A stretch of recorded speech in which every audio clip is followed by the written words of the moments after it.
ঢালিউড অভিনেতা অনন্ত জলিলকে চলতি মাসের শুরুর দিকে একটি অনুষ্ঠানে কেক খাওয়ান মডেল নাজমি জান্নাত। সেই মুহূর্তে পাশেই দাঁড়িয়েছিলেন অভিনেত্রী বর্ষা।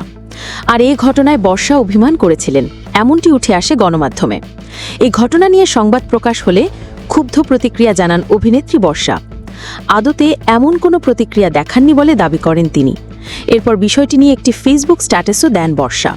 সেখানে অভিনেত্রী বলেন, সেই মডেল নাজমি জান্নাতকে চেনেন না তিনি। বর্ষা আরও লেখেন, মজার ব্যাপার হলো মেয়েটা কে ছিল, আমরা দুজন কেউ চিনি না। এবার অভিনেত্রী বর্ষার এই মন্তব্য নিয়ে কথা বললেন মডেল নাজমি জান্নাত। সম্প্রতি সংবাদ মাধ্যমের মুখোমুখি হয়ে জানালেন নানা আক্ষেপের কথা। বর্ষার উপর খানিক ক্ষোভ প্রকাশ করে জান্নাত বলেন, সেখানে মাইকে অ্যানাউন্স করে আমাকে স্টেজে ডাকা হয়েছিল, হাতে ক্রেস্ট তুলে দেওয়া হয়েছিল।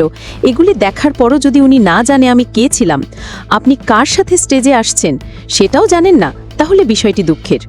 তিনি বলেন, আমার অনুরোধ, এরপর যখন কেউ প্রোগ্রামে যাবেন তখন তারা যেন জেনে নেয় তারা কার সঙ্গে স্টেজে উঠছে। এই মডেল বলেন, অনন্ত জলিলের ওয়াইফ আমাকে ছোট করে দেখেছিলেন। উনি একটা স্ট্যাটাস দিয়েছিলেন, ওই মেয়েটা নিজে থেকেই আসে কেক খাওয়াতে, আমরা চিনি না।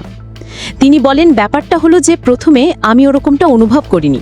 স্টেজে যাওয়ার পর আমাদের কেক খাওয়ানোর ব্যাপারটা ঘটেছিল, তখন আমার কাছে নর্মাল লেগেছে। আমি অনেক জায়গায় বলেছিও সেটি। জান্নাত বলেন, খারাপ যে জায়গাটাতে লেগেছে, উনি স্ট্যাটাস দিয়েছেন যে আমরা চিনি না, তো ওই ব্যাপারটাই গায়ে লেগেছে। তিনি বলেন, অথচ ওই মেয়েটাই আমি যে ওই প্রোগ্রামের ব্র্যান্ড অ্যাম্বাসেডর ও সিইও ছিলাম।